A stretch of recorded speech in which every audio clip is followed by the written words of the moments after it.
What's up, guys? How are you? Welcome into a Monday morning edition of the Daily Juice Podcast. My name is Matt Perrault. You can follow me, as always, on Twitter at Sports Talk Matt. We are on BettingPros.com. We're on YouTube for the video and wherever you get your audio podcast. And we're always being brought to you by BetMGM, where tonight you can make that $5 turn into a $100 offer. Juice 100 when a touchdown or any touchdown gets scored. We bet a side total or a money line using the promo code Juice100 with BetMGM, or the other offer right above me here on YouTube. You guys can always get it. $10 offer to win $150 with the promo code Juice150. Okay, so not a great Sunday. My two favorite bets, the Patriots plus 3.5 and the Browns minus 3, both go down. Patriots go down in really tough fashion. I will make that bet every time. It's the same bet that I told you I would make that bet every time with the Patriots at home against the Bucs. They're just not getting the breaks, and that's just the way it is. You know, the Patriots could have beaten the Dolphins. They didn't. They could have beaten the Bucs. They didn't. They could have beaten the Cowboys, and they didn't. That's sports, man. I mean, that's sports, and we're trying to predict what teams are going to do, and I would take the Patriots plus 3.5 every time. And that was just a really unfortunate set of circumstances. And I will say this, Bill Belichick is in trouble with where football is and where he is. He punted way too many times on 4th and 1, 4th and 2, and then the most egregious in overtime. That game was over. I mean, I was on the air. I was on national radio, and Belichick punted. I said, game over. That's it. Patriot defense was so banged up. It's so weird that, like, when you're watching the game, and you know who's in the secondary, and you know who the Cowboys have, and Bill Belichick doesn't. That's a very odd place to be, to bank on that defense being that tired against that offense, where Dak Prescott throws for 445 yards. It's the most yardage ever given up by a Belichick defense. And it was predictable. Like, you knew it was coming. And he did not trust his quarterback. And if he doesn't trust Mac Jones, that's it. I said, look, do or die, live or die with Mac Jones. Pick 6, horrible, right? Next pass, 75-yard touchdown.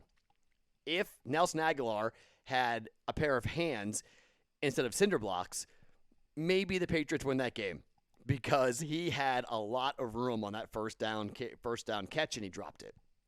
Game went kind of sideways from there for the Patriots. Congrats to the Cowboys. If you were on minus 3.5, congrats. You were very lucky, but you cashed. That's all that matters. And boy, was it a big, big day for the public. The books got annihilated. 7-0 favorites. 7-0 in the opening slate of games, and just a disaster. I got the Jacksonville pick right. I called that Jags money line. I thought I was going to be hot yesterday. I was like, woo! I woke up bright and early. I predicted on Saturday Jags win outright. Jags won outright. That was part of our circuit play. One of my circuit teams went 3-2 and 2-3.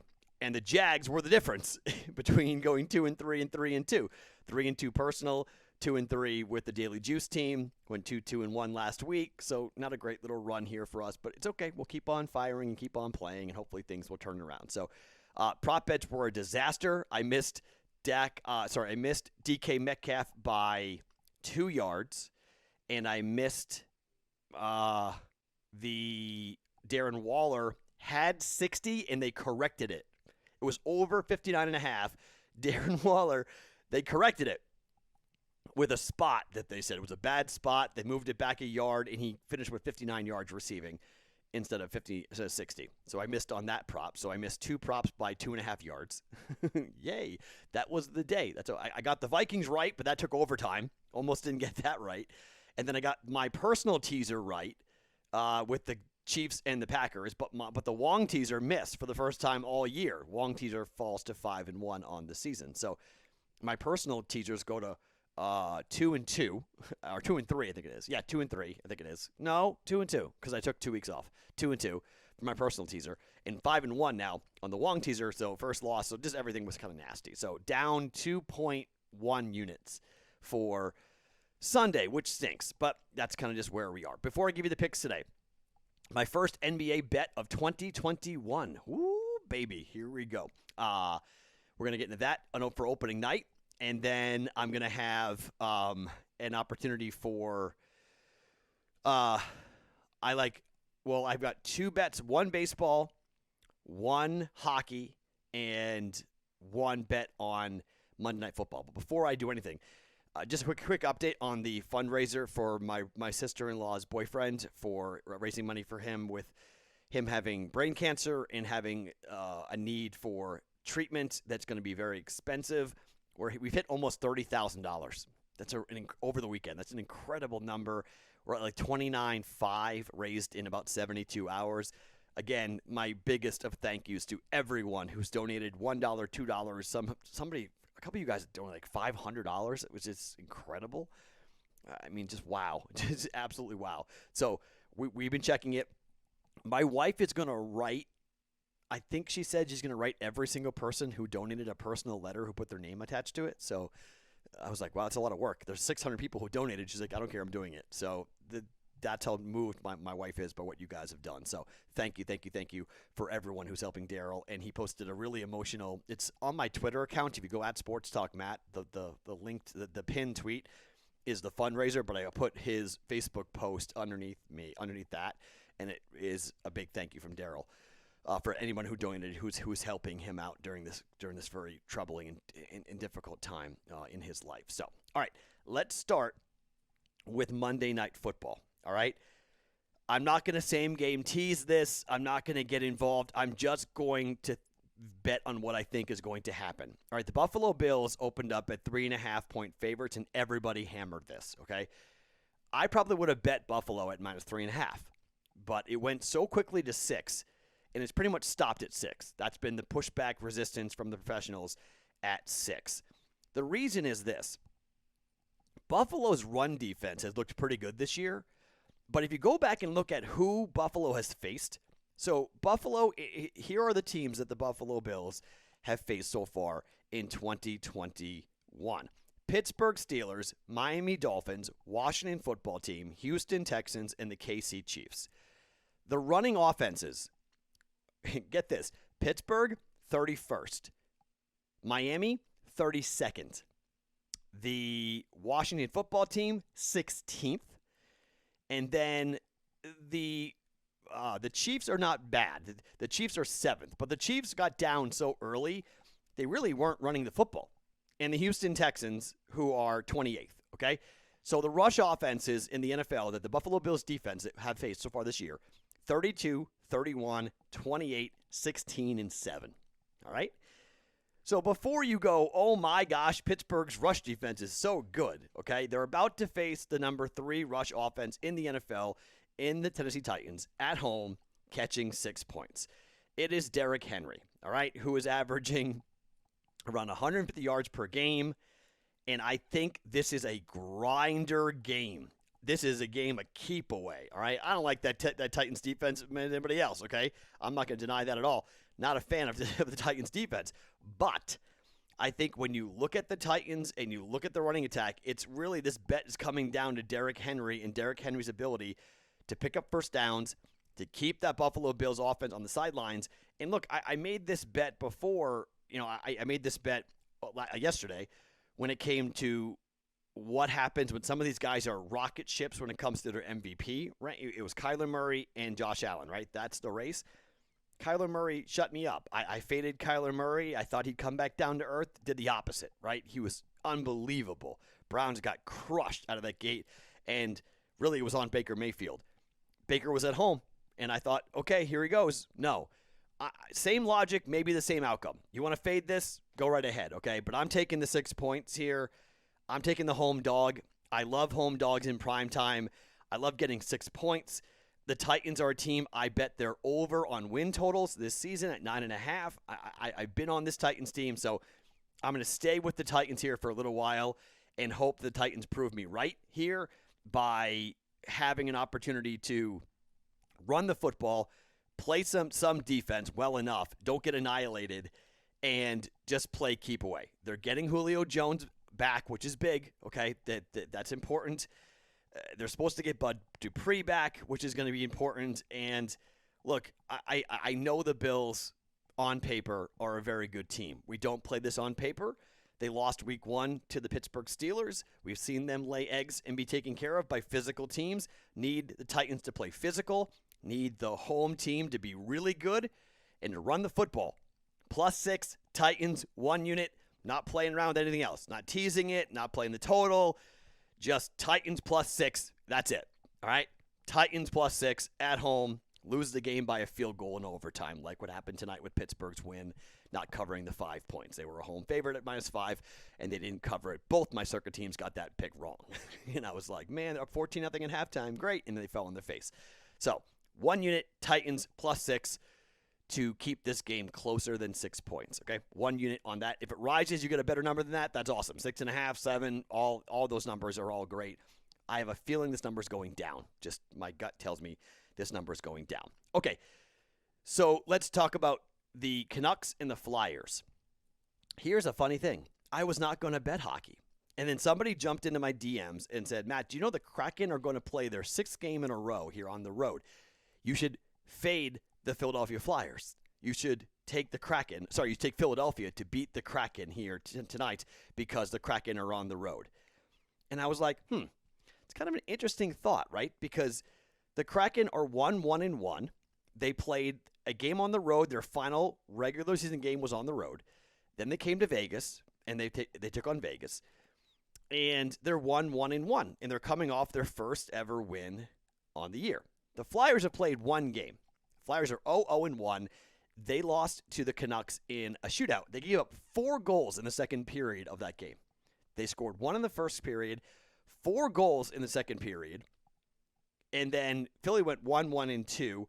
And then in the shootout, Canucks got 2 goals in. Canucks got the extra point, and they won in the shootout. So when you look at the defense for Philadelphia and kind of where they have been, it's wild. This is only their second game. In the first game, they gave up 5 goals, 5-4, really 4 goals, and then in the shootout, 5-4 the final for the Canucks to win this game. The Kraken have been impressive, and you guys know I like their lineup. I like Philip Grubauer. I like what I've seen out of the Kraken here. And they're on the road. They're catching +120. And I just think the Kraken are worth a half a unit flyer here on this up against the Flyers, who I don't like. And they don't play defense. I don't like their goaltending. I don't like Carey Hart's goaltending. And you have a chance for the Kraken who come in, who play a defensive style. And yes, I know they've been on the road, but they haven't had any home game. This is all kind of like normal for them. Like, I don't think this is any big shocker to them. Like, oh my gosh, we're still on the road. I mean, they're just kind of like part of the traveling circus. They knew they were going to be part of this traveling circus coming up early. And so, I mean, this is a team that, they started this back in the final preseason game. They took on Nashville on the road, then Columbus, and then, it was first Vegas. The preseason was they took on, first it was Vancouver on the road. Then they went to the regular season, to Vegas, to Nashville, to Columbus. They'll play Philadelphia tonight, and then Tuesday they play New Jersey. Now, the Jersey game might be the one that you fade it because they're going home for a 4-game stretch and their first ever home opener coming up on Saturday. So maybe the Jersey game is where the logic clicks in and says they're going to be tired. I don't think they're going to be tired here against Philadelphia. They just lost to Columbus 2-1 in overtime. They've played a 4-3 loss to Vegas, 4-3 win at Nashville, 2 of the harder places to play in all the NHL. At Columbus, hard place to play, decent team, lost 2-1 in overtime. And now Philadelphia, who I don't like, and I haven't liked for a long time. And I'm getting plus money on the Kraken. I'm taking half a unit. I'm going Seattle, +120 for a half a unit here for Philadelphia and Seattle. That game is on ESPN Plus at 7 p.m. Eastern Time. Kraken to get their second win ever. Number 2, taking the other half a unit. Where am I going? Well, we're going to baseball. Red Sox, Astros. All right? So we've seen this in both games, the overs come in. All right? Red Sox are going to Fenway Park, and you have Erod on the mound for the Red Sox. I don't like Erod at all tonight. I mean, not at all. I think he probably has a quick leash. I probably would have bet the Astros in the first 5 if I didn't think that the Red Sox would yank Erod quickly tonight, which I think that they will. Series tied at 1, and I think the Red Sox are going to get hit. They're going to get hit. But Urquidy is also going to get hit. And Urquidy is also going to get hit. And I think the Red Sox are going to score 4 or 5 runs themselves. I think the total's 9. I think over the last 22 games, the over is 16-5-1 at Fenway Park. Okay, this is a hitter's ballpark. These are two lineups that love to mash. And I just think we're getting the over. I think over 9 runs, you could say, well, it's a bullpen game. That helps us. Okay, you get into the bullpen for the Astros, that helps the over. You get into the bullpen for the Red Sox, that helps the over. I just don't think these teams are going to play low-scoring games. I think the lineups are too good and too deep. And, I mean, both these teams are scoring over 6 runs per game here in the playoffs. I'm going over 9, minus 110. Red Sox over 9 against the Astros for a half a unit, okay? So that leads us to Tuesday night. Now, on tomorrow's podcast, I will give you my NBA future bets that I have made. I'm going to finish them up on Monday today, and then I'll give them to you coming up on Tuesday. Still kicking around some different ideas. I gave out 3 for the NHL. I'll give out 3 or so for the NBA coming up here. I like doing future wagers, so we'll get into it. But there is one game that I want to get into, and because the number is moving, okay? I saw this number at 3.5 after I bet it, and it's the Warriors against the Lakers, with the Warriors catching 4. Look, we don't know exactly what the Warriors are going to look like here. Obviously, we got to take a look at, coming back and how are these teams going to look, and we got to see how the Warriors are going to look, okay? A lot of people are going to be on the Lakers, but the first move here was on the Warriors, okay? I think this is Steph Curry pouring it on, and I think the Lakers are going to take some time to come around here. I don't think the Lakers feel like they're all that nervous about what they need to do here early on. Yeah, it's the opener. Yeah, it's the home opener. But maybe LeBron takes over in the latter part. That's why getting it over 3 is important. I got it at 4. I think it's a one-possession game. Straight up. I think this is going to come down to the wire. I think this is a barn burner. I think it's a chance to watch some of the best offensive talent in the game go at it. And I just think this Warrior team, the second unit for the Warriors, should have an advantage over the older second unit for the Lakers. And I know it's early in the year, but I just think there's going to be some chemistry things that need to be worked out with these Lakers. And they always tend to start kind of slow, and there's so many new faces. I mean, you got to see what Melo looks like, and you got to see what Russell Westbrook looks like. I just think everybody's going to come in here and be like, absolutely, bet the over, bet the Lakers are going to run around. Lakers play defense, right? So I don't like betting the totals early. I want to see what the Lakers look like. But the Warriors have so much offensive firepower. I think the Warriors are going to win the game personally, but I took the 4 points. 1 unit on this, all right? I'm going to come out of the gates. Normally I kind of tiptoe into the NBA. I really like this. I really like +4 for the Warriors to kind of re-announce Golden State, get a chance to kind of flex their muscles here a little bit right out of the gate, saying, okay, yeah, we were down last year, but here we come. I'm going Warriors +4 for 1 unit on opening night. Get it over 3, okay? 3.5 is fine. 3, I don't love. Under 3, I don't love it at all. This thing might go off as a pick. I mean, to be quite honest, it may end up going off as a pick. But there's going to be Laker money on Tuesday early on. Laker money will show up, so maybe it'll drive this number back up over 3. But I just took it because I don't want to miss the best number. Warriors +4 for 1 unit on NBA opening night is where I'm jumping on here. And I think the Lakers early in the year may be a fade until they work out some of their kinks in their second unit rotations and all the new players come together. So I'll take Steve Kerr. I'll take the Warriors here. I'll take Curry and company to win, but I'll take the 4 points for 1 unit, +4 Warriors. All right. So for Monday night, the card is Titans +6, 1 unit. Kraken money line +120, half a unit. Red Sox Astros over 9, -110, half a unit. And then, on Tuesday, we're going full unit for the Warriors +4. More NBA. More NBA coming up. Here on Tuesday, we'll do our future bets for the NBA with opening night starting for the NBA. My name is Matt Perrault. Follow me on Twitter @SportsTalkMatt. Each and every morning, it's the Daily Juice Podcast, always being brought to you by BetMGM.